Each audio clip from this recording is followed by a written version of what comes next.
Bismillahirrahmanirrahim. Assalamualaikum warahmatullahi wabarakatuh. Dalam kesempatan ini saya beserta dengan tim saya ingin mengajak belajar bersama mengenai langkah uji korelasi Spearman. Namun sebelum kita membahas mengenai topik bahasan kita kali ini, ada kalanya saya ingin memperkenalkan anggota dari tim kami. Yaitu yang pertama ada Ibu Eka Mujiati, dan yang kedua ada Ibu Fitri Yulianti, dan yang ketiga ada Ibu Okta Rostalia, dan bersama dengan saya sendiri yaitu Furqon Triveri. Selanjutnya saya juga ingin mengucapkan banyak terima kasih kepada Ibu Najma SKM MPH selaku dosen pengajar mata kuliah manajemen dan analisis data yang telah memberikan kesempatan pada kami untuk mempresentasikan mengenai uji korelasi Spearman. Oke, kita masuk ke dalam topik bahasan kita kali ini, yaitu mengenai uji Spearman. Korelasi merupakan teknik analisis yang termasuk dalam salah satu teknik pengukuran asosiasi atau hubungan, measures of association. Pengukuran asosiasi tersebut mengacu pada sekelompok teknik dalam statistik bivariat yang digunakan untuk mengukur kekuatan hubungan antar dua variabel. Sebelum menentukan kekuatan hubungan antara dua variabel, maka setiap data numerik harus dilakukan uji normalitas data. Apabila dalam uji normalitas didapatkan persebaran data normal, maka data tersebut dilakukan uji korelasi Pearson. Namun, jika persebaran data tidak normal, maka kita transformasikan terlebih dahulu datanya supaya data menjadi normal. Jika hasil transformasi persebaran data normal, maka dapat kita lakukan uji korelasi Pearson. Tetapi, jika hasil transformasi data tetap tidak normal, maka kita gunakan uji alternatif, yaitu menggunakan uji Spearman. Jadi, dapat kita ketahui bersama bahwa uji Spearman merupakan uji korelasi data numerik yang digunakan sebagai alternatif dari uji Pearson apabila persebaran data tetap tidak normal walaupun sudah dilakukan transformasi data. Untuk itu, kita harus mengetahui fungsi dari korelasi dan fungsi dari regresi. Korelasi maupun regresi, keduanya sama-sama mempelajari hubungan antar variabel. Tetapi, ada perbedaan di antara keduanya. Jika korelasi berfungsi untuk mengetahui derajat atau keeratan hubungan dan mengetahui ada hubungan dua variabel numerik. Kekuatan korelasinya dapat ditentukan melalui interval sebagai berikut. Interval 0,00 sampai 0,25 bisa diartikan tidak ada hubungan atau hubungannya lemah.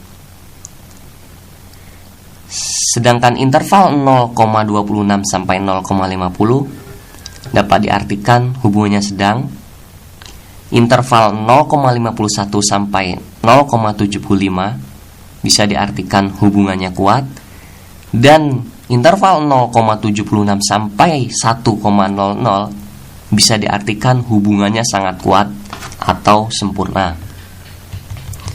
Nilai korelasinya adalah R sama dengan 0 bisa diartikan tidak ada hubungan linier, dan R sama dengan negatif 1 bisa diartikan hubungan linier negatif sempurna, dan R sama dengan positif 1 bisa diartikan hubungan linier positif sempurna.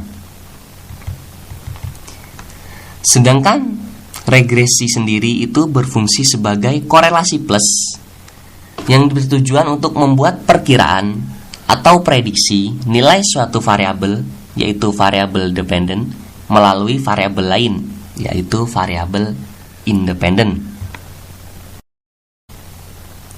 Oke, dalam olahraga otak 25 kita bisa asumsikan bahwa data hubungan antara tingkat kolesterol dan BMI berdistribusi tidak normal, dan hasil transformasi tersebut tidak dapat membuat distribusi menjadi normal.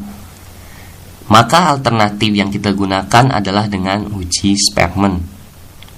Dalam hal ini kita menggunakan data regresi korelasi Julis dengan langkah-langkah sebagai berikut. Sebelum kita melakukan langkah-langkah uji Spearman, kita harus menentukan yang namanya hipotesis.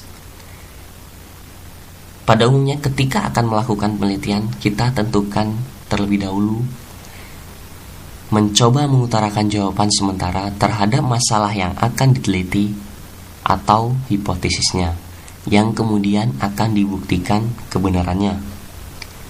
Hipotesis untuk data ini yaitu H0 sama dengan tidak ada korelasi antara tingkat kolesterol dengan body mass index. Sedangkan H-alpha atau HA ada korelasi antara tingkat kolesterol dengan body mass index. Dengan catatan, jika hasil dari uji data tersebut p-value-nya lebih besar dari 0,05, maka H0 diterima dan H-alpha ditolak. Sedangkan jika p-value kurang dari 0,05, maka H0 ditolak dan HA diterima.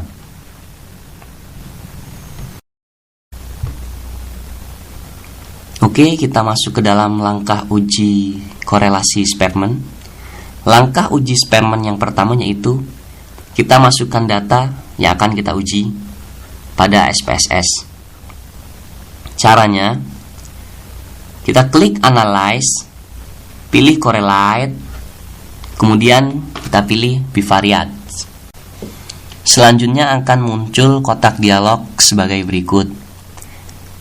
Pada kotak dialog yang muncul, kita masukkan variabel tingkat kolesterol dan BMI pada kotak variables. Selanjutnya kita checklist Spearman dan to Tailed. Kemudian kita pilih OK. Maka akan keluar hasil outputnya yaitu sebagai berikut. Untuk melihat ada tidaknya hubungan, kita dapat melihat dari nilai probabilitasnya yang tercantum pada baris 6. Syarat untuk melihat ada tidaknya hubungan yaitu sebagai berikut. Apabila probabilitas lebih dari p-value yaitu 0,05, maka bisa dikatakan tidak ada hubungan. Sedangkan apabila probabilitas kurang dari p-value yaitu 0,05, maka bisa dikatakan antar variabel mempunyai hubungan. Pada hasil output yang keluar, kita bisa lihat nilai probabilitas yang dihasilkan adalah sebesar 0,000, yang diartikan bahwa tingkat kolesterol dan BMI mempunyai hubungan yang signifikan.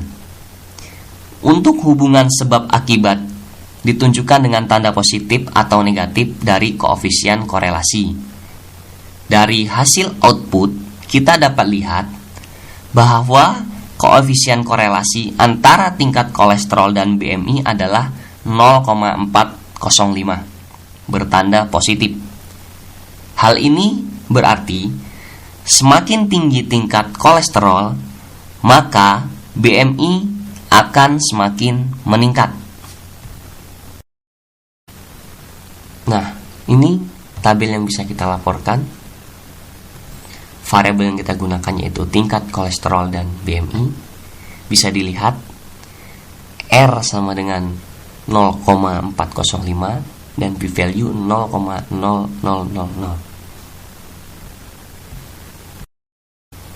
Interpretasi yang kita dapat antara tingkat kolesterol dan BMI yaitu sebagai berikut. Nilai P kurang dari 0,0001 sehingga bisa kita katakan ada korelasi bermakna antara tingkat kolesterol dan BMI. Dan nilai korelasi Spearman sebesar 0,405 menunjukkan bahwa arah korelasi positif dengan kekuatan hubungan korelasinya sedang. Dari uraian di atas dapat kita simpulkan bahwa Yang pertama, uji Spearman merupakan uji korelasi data numerik yang digunakan sebagai alternatif dari uji Pearson apabila persebaran data tetap tidak normal walaupun sudah dilakukan transformasi data. Yang kedua, ada korelasi antara tingkat kolesterol dan body mass index. Dan yang terakhir, semakin tinggi tingkat kolesterol, maka angka body mass index semakin besar. Oke, kita telah sampai pada akhir topik bahasan kita kali ini. Dalam kesempatan ini, saya beserta tim saya mengucapkan banyak terima kasih. Dan kami berharap semoga dalam kesempatan ini kita dapat mengambil manfaat dan hikmah bagi kita semua. Dan apabila dalam penyampaian kami terjadi banyak kesalahan, baik ucapan maupun penyajian topik bahasan yang kami sajikan, kami mohon maaf sebanyak-banyaknya. Pada Allah kami mohon ampun. Sebelum saya tutup topik bahasan kali ini, saya ingin mengutarakan beberapa kata-kata motivasi, yaitu tanpa semangat tidak ada pekerjaan besar yang dapat kita selesaikan. Dan keinginan untuk menaklukkan adalah syarat utama untuk kita menang. Oke, sekian saya akhiri. Wabillahi taufiq wal hidayah. Wassalamualaikum warahmatullahi wabarakatuh.